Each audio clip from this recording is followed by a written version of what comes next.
그래서 대부분의 경우에 광대 수술을 하신 분들이 언제 와요? 불만이 한 달 내로 와서 나 처진 것 같아, 나 이거 어떻게 이렇게 되는, 뭐 이러한 것들 대부분의 경우에는 가깝습니다. 광대는 점점 내리는 방향으로만 힘이 가해지죠. 그래서 주의하지 않으면 더 처질 수 있고.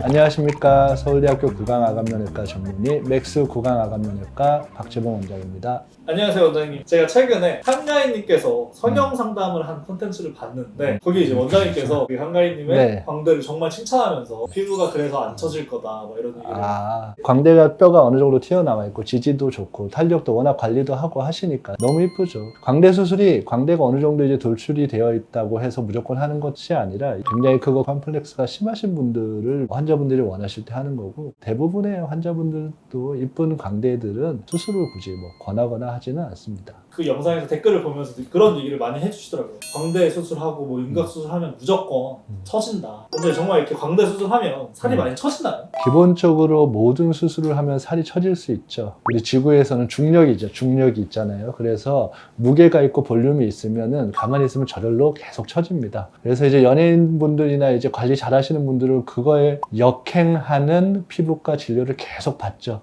리프팅하고 처지지 말라고 탄력을 위해서 지속적으로 이제 관리를 받고, 그래서 이제 수술을 하면 당연히 이제 처질 수 있는 가능성은 당연히 높은데, 특히나 이제 사각턱이나 턱끝 이런 윤곽 수술을 하는 것보다 광대에서 환자분들이 처진다 이런 느낌을 많이 받으시는 것 같아요. 이제 앞쪽으로 많이 더 나와 보이는 것 때문일 수도 있고, 사각턱이나 이런 부분들은 우리가 이렇게 씹으면 근육이 계속 위로 당긴단 말이에요. 그러면 처지는 방향이랑 반대 방향으로 우리가 이쪽에는 힘이 계속 가해져요, 자연적으로. 하지만 광대는 점점 내리는 방향으로만 힘이 가해지죠. 그래서 주의하지 않으면 더 처질 수 있고, 초반에 이제 붓기나 이런 것 때문에 좀 더 처져 보일 수 있기 때문에 그렇습니다. 하지만 예전에는 이제 박리를 많이 하고 뼈를 자르고 이래서 처질 가능성이 높았는데, 최근에는 3D로 미리 다 계획해서 들어가고, 그리고 박리도 최소화하고, 그리고 수술 이후에도 관리를 잘 해주기 때문에 예전만큼 처지는 거를 크게 걱정하실 필요는 없어요. 오늘은 그래서 그 부분에 대한 오해와 진실에 대해서 조금 설명을 해드리는 시간을 갖도록 하겠습니다. 사실 원장님 얘기 들었을 때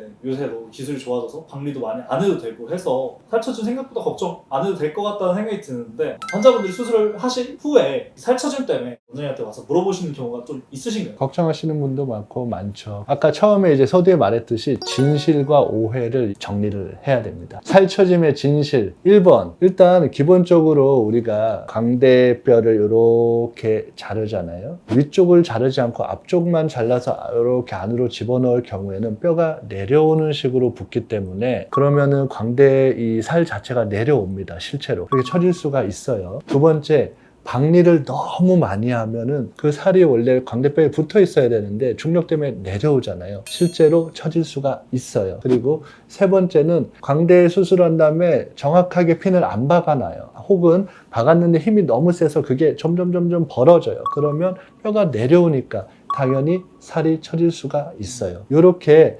실제로 살이 처질 수가 있는 것, 추가로 근육도 있고 살도 있고 그 안에 피하 지방도 있는데, 이 피하 지방이 많으신 분들은 붓기 때문에 중력의 영향을 받아서 또 처질 수 있어요. 이러한 것들은 진실입니다. 실제로 이러한 것들 때문에 살이 처질 수 있기 때문에 1번, 안쪽으로 이렇게 집어넣을 때 상방도 좀 삭제를 해서 위로 올려야 살처짐을 좀 막을 수 있다. 두 번째는 박리량을 최소화해서 살처짐을 좀 줄일 수 있다. 세 번째는 고정을 잘 해놔서 힘에 의해서 내려오지 않도록 잘하면 처짐을 줄일 수 있다.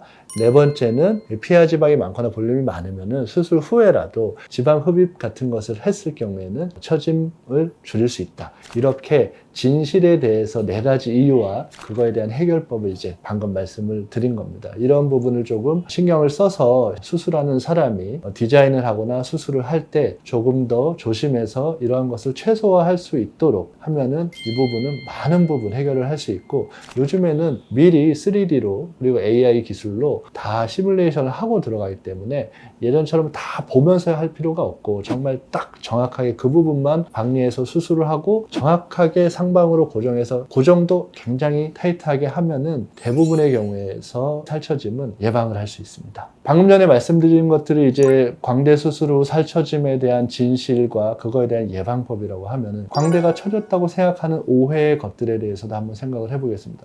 첫 번째는 우리가 부종과 관련된 건데 단순히 이제 수술 후에 붓잖아요. 그러면 당연히 중력 때문에 이것들은 처지게 됩니다. 하지만 골막과 근육이나 이런 것들은 여기 인대에 다 붙어 있는 상태에서 앞쪽에 있는 피하지방과 살들이 이제 앞쪽에서 이제 처지는 것들이죠. 붓기가 많이 빠지면은 여기에 가장 하단에 있는 부분은 인대에 이미 딱 잡혀서 걸려 있기 때문에 그대로 다시 올라가서 붓습니다. 이러면 이제 살처짐이 없는 거니까 초반에 앞볼이나 이런 부분이 부어서 좀 내려온다고 뼈에 붙어 있는 부분이 내려오는 게 아니라 그 앞에 있는 부분이 살짝 내려오는 것들은 시간이 지나서 올라가니까 크게 걱정하실 필요는 없습니다. 그 부분이 흔히 말하는 여 앞에 코 옆에 여기 볼 뭉침입니다. 볼 뭉침들이 이렇게 밑으로 내려와서 있다가 지지 기반은 다 붙어 있기 때문에 부종이 빠짐과 함께 이렇게 수축하면서 다시 올라갑니다. 이런 부분은 너무 크게 걱정하실 필요가 없을 것 같고요. 부종과 관련된 이제 두 번째 것은 코 주변이나 이런 쪽은 박리나 절개나 이런 것들을 잘 거의 안 하잖아요. 이제 팔자주름 있는 부분은 수술할 때. 그리고 이 뒤쪽 부분을 하니까 여기는 많이 붙죠. 그리고 아까 말했던 것처럼 앞쪽으로 이렇게 처져서 내려오죠. 볼륨이 중력의 영향을 받아서. 그럼 어떻게 되나요? 여기 이제 코 주변에 여기 팔자주름이 더 깊어져요. 그래서 많이 처졌나 이런 생각을 하게 됩니다. 하지만 이것도 마찬가지로 붓기와 관련된 것으로 시간이 지나고 상처 부위나 우리가 수술한 부위가 회복되면서 탄력이 돌아오고 수축하면서 다시 올라갑니다. 단 박리를 많이 안 했을 경우에는 다시 올라가니까 크게 걱정하실 필요가 없다. 그리고 세 번째는 조금 어색해집니다. 표정이. 왜 그러냐면 광대 올림근이라고 흔히 얘기를 하죠. 여기가 두 개가 이렇게 내려와서 입술 주변에 붙는데 우리가 지금 막 웃으면서 제가 이렇게 하면 광대가 이렇게 올라가면서 이렇게 움직이는데 수술하면 여기가 이렇게 절개를 하고 하면 그게 끊어지거나 손상을 받아요. 그러면 수술하고 나서 막 웃고 막 하는데 다른 데는 다 올라가는데 얘는 그대로 가만히 있거든요. 그러면 나 처졌다. 되게 어색하네. 이렇게 보일 수 있습니다. 그런데 이제 수술 후 시간이 지나고 표정 연습이나 많이 하면은 이것이 다시 기능이 회복되고 활성화되면서 굉장히 자연스러워지거든요. 그러면서 좀 처져 보이는 듯한 이런 인상이 없어지니까 이런 부분은 오해니까 너무 걱정하실 필요가 없습니다. 그래서 대부분의 경우에 광대 수술을 하신 분들이 언제 와요? 불만이 한 달 내로 와서 나 처진 것 같아, 나 이거 어떻게 이렇게 된, 뭐 이러한 것들 대부분의 경우에는 오해 쪽에 가깝습니다. 이 부분을 이제 설명을 해드리면 많이 이제 마음을 조금 안정하시는 것 같습니다. 진실에서도 해결책이 있었는데 오해에서도 해결책이 있어요. 해결책은 시간입니다.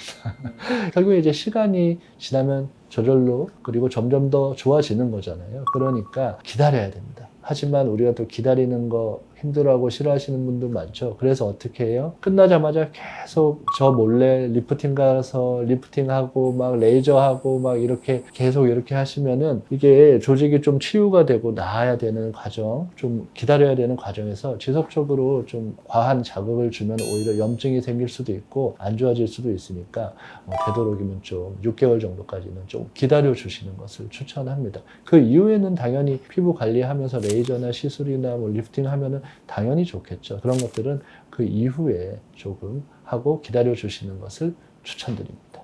얼굴에 지방이 좀 있는데 광대 수술이 너무 하고 싶은 분들은 살을 좀 빼고 오는 게 좋을까요? 당연히 그렇죠.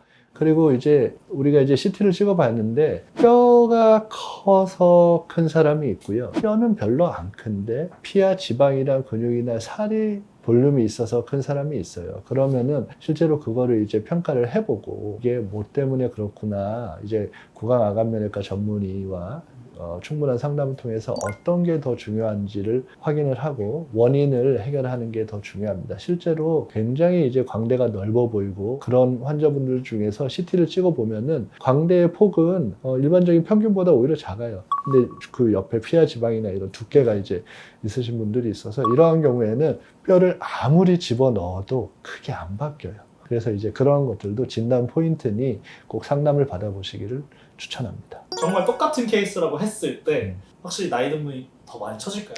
20대의 박재봉과 40대의 박재봉이 있다면 20대의 박재봉이 덜 처진다. 같은 사람일 경우에는 그렇겠죠. 그래서 어차피 수술을 받을 거면은 당연히 이제 탄력이 있고 지지나 이제 전반적인 회복력이 이제 높을 때 이제 수술을 받는 것을 추천하고, 수술 받은 이후에는 그것으로 인해서 막 더 처지거나 하지는 않거든요. 수술을 하고 많은 박리를 하지 않고 조직이 생착돼서 뼈 위에 이제 제대로 덮여 있을 때는 수술을 했다는 이유로 그 이후 막 처지거나 그러진 않아요. 거기서 이제 한번 회복이 되면 이제 끝이니까. 다만 초반에 회복력이나 탄력이 같은 사람으로 쳤을 때는 나이가 젊었을 때가 오히려 훨씬 높으니까 결정을 해야 된다면 젊을 때 하는 게 그나마 좀 좋지 않나 이렇게 생각을 합니다. 광대 축소 수술하면은 어쨌든 광대가 이렇게 작아지면서 이 심부분 쪽에 있는 지방이 튀어나올 수 있다. 심부분 지방 제거에 대해서 말씀하셨는데 원장님 그 부분 어떻게? 해부학적으로 알아야 되는데, 광대가 이렇게 있으면 여기 아치가 이제 광대의 아치가 이렇게 있고 교근이 이렇게 붙어 있습니다. 하면 여기가 이렇게 불룩불룩 튀어나오죠. 여기 이제 측두근이라고 해서 머리 옆에서 여기로 이제 들어가는 근육도 있어. 측두근도 있는데, 근데 심부분 지방이 어디 있냐면 이 부분에서부터 요렇게 돼 있어요. 그러면은 얘가 안쪽으로 푹 들어가면은 여기 있는 측두근 그리고 심부볼 지방, 얘가 자기는 가만히 있었는데 갑자기 볼록 튀어나와 버리고 약간 억울하게 약간 튀어나와 버립니다. 얘가 들어가니까. 그래서 보통 이제 광대 수술할 때 이쪽으로 이제 절개를 해서 광대 수술을 하다 보면 여기에 노란색 지방 패드가 있습니다. 밑으로 가는 패드도 있고 위로 가는 패드도 있고, 그래서 광대를 이렇게 축소를 딱 했을 때 여기가 볼록 튀어나오면은 수술하면서 이 심부볼 지방을 같이 제거해서 어느 정도 이제 좀 부드럽게 만드는 것을 같이 하고 있습니다. 안 그러면 너무 이렇게 볼록하게 나오는 경우가 있어요. 근데 이제 심부볼 지방을 너무 제거하면 볼이 확 패여버리기 때문에 그것도 조심해야 되고, 심부볼 지방을 제거를 했는데도 여기 측두근이 볼록한 경우가 있어요. 그러면 그거는 나중에 이제 보톡스를 맞거나 이런 경우가 많이 있고, 수술을 하고 나서 광대가 너무 안으로 들어가면 이러한 근육이 손상을 받거나 움직이기가 힘들어서 입이 안 벌어지는 경우가 있기 때문에 그건 또 다른 의미에서 이제 합병증을 좀 조심을 하긴 해야 됩니다. 이 부분에 이제 중요한 것들이 교근, 축두근, 심부볼 지방, 뭐 신경도 있고 뼈도 있고 인대 구조도 있고, 그래서 복잡한 구조들이 많이 있는 부분이기 때문에 고려할 사항이 사실은 좀 많긴 합니다. 이 박리를 정말 최소화해서 잘하는 게 처짐을 최소화할 수 있는 가장 좋은 방법이다 이렇게 얘기해 주셨는데, 예를 들어서 이제 그런 거예요. 다른 데가 다 붙어 있어. 환자분들이 느끼기에는 굉장히 티스푼 같은 거를 이렇게 집어넣어서 거기 박리하고 그거를 탁 자르면은 사실 처질 게 없잖아. 근데 옛날에 그걸 다 박리했다니까. 이게 다 보이니 박리했다니까. 불과 뭐 그래도 10년, 20년 뭐 이렇게 됐겠죠. 하지만 요즘에는 이런 구조를 이제 3D CT나 이렇게 프로그램에서 계속 보면서 하기 때문에 굉장히 익숙하고, 정말 한 3, 4mm, 5mm, 6mm 되는 거를 이렇게 넣고 거기만 탁 자르고 넣으면은 사실 박리로 인한 처짐은 생기지가 않잖아. 그래서 박리로 인한 게 아니고 간단하게 생각해보면 밀어 넣으면 이렇게 돼 있기 때문에 뼈 자체가 내려갈 수밖에 없어요. 그래서 이런 거를 조금 내려가지 않게 디자인이 중요하다. 그래서 오늘은 이제 한가인님으로부터 시작돼서 모든 사람이 광대 수술을 할 필요 없고, 광대의 돌출도 어느 정도 우리가 미의 기준에 들어가는 만큼 과한 축소나 이러한 것들은 하지 않는 것을 추천을 드리고, 하더라도 디자인을 잘하고 박리를 잘하고 하면은 처짐은 거의 오지 않는다. 하지만 오해가 있다. 해결책으로는 시간이라는 게 이제 매우 중요하다. 붓기나 우리 근육이나 이런 것들의 손상에서부터 오는 일시적인 현상에 대해서는 너무 크게 걱정을 하지 않길 바란다. 시간과 관련된 거기 때문에 거울을 그만 봐라. 이렇게 보통 말씀을 드립니다. 그래서 거울을 아무리 봐도 붓기가 빠지진 않으니까 오히려 그냥 찜질 잘 하시고 회복이 잘 되게 잘 쉬시고, 한두 달부터는 이제 표정 연습이나 근육 운동이나 마사지 이런 거 잘 하시고 당분간 이제 시간을 좀 가지고 회복을 하는 거를 추천을 드립니다. 그래서 오늘 이 여러 가지에 대해서 알아봤는데, 많은 분들에게 수술 전 그리고 수술 후에도 지금 고민하고 걱정하고 계시는 분들도 조금 도움이 되셨으면 좋겠습니다. 지금까지 서울대학교 구강암면외과 전문의 맥스 구강암면외과 박재봉 원장이었습니다. 감사합니다.